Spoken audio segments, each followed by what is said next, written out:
Friends, we travel through Europe a lot and we are happy to share what we've learned during our trips. These practical tips will help you save money while traveling to Europe without having any less fun on your vacation. Outside the high season, accommodation and flight prices are lower. Besides, visiting in the low season means fewer crowds and shorter queues. Generally speaking, the high season in Europe is from April to October and December when the Christmas markets open. However, each country is unique, so check this information for your destination in particular. In my opinion, the best time to travel is 1 or 2 weeks before the high season begins or right after it ends. The weather should be almost the same, but the prices will be lower and the queues for the top attractions will be a lot shorter.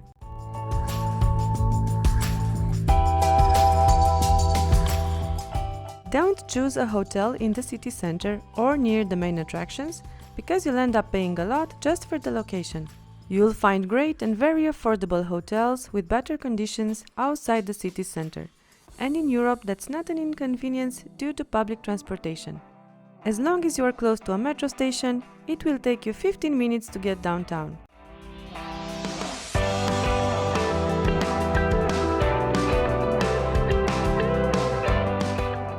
As I said, being far from the city center is not an inconvenience in Europe.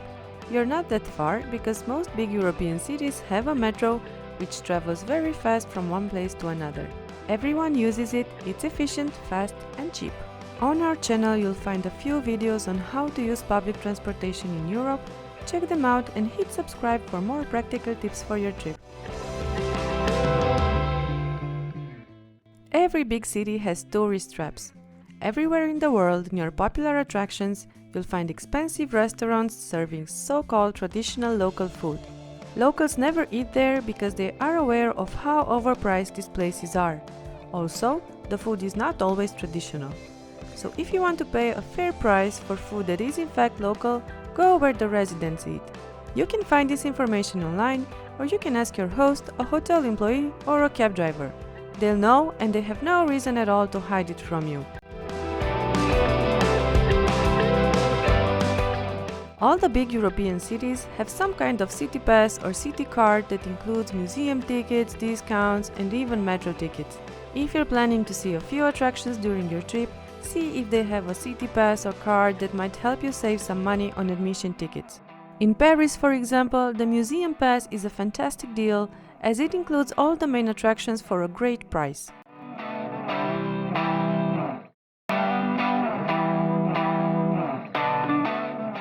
All the big European cities have free walking tours you can join. If you want to see the hotspots with a guide, I recommend you try it.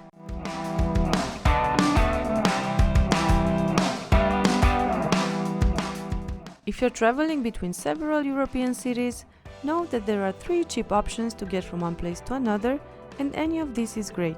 My favorite way to travel short distances is by train. For longer distances, you can also book a flight on a budget airline, as there are plenty in Europe.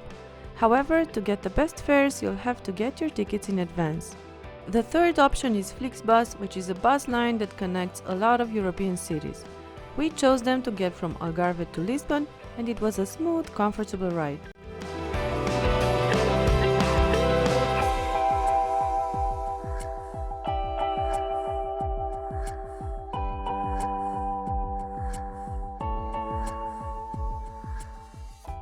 Besides accommodation and plane tickets, the most money I usually spend during my trips is on admission tickets.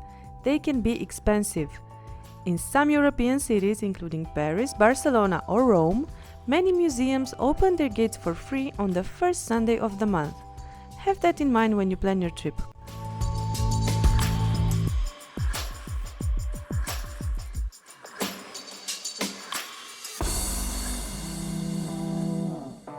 Europe is pedestrian friendly, so make sure you pack comfortable shoes. Some attractions are so close to each other that no cab driver will ever agree to such a short ride. So you'll have to walk, but that's a good thing, as walking is healthy and it gives you the chance to discover hidden cobbled streets, plazas and beautiful buildings you'd miss by car. And it's also free.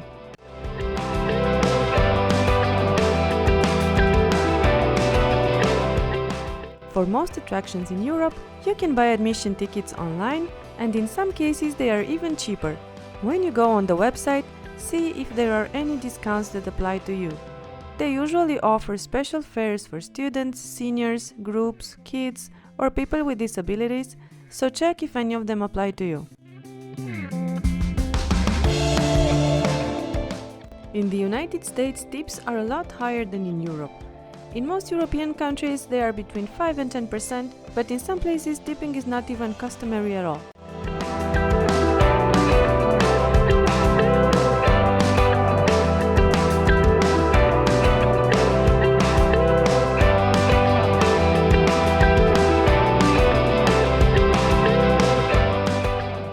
In Europe, tap water is drinkable everywhere. If it's not, it will be marked unsafe to drink, but that is rarely the case in the cities.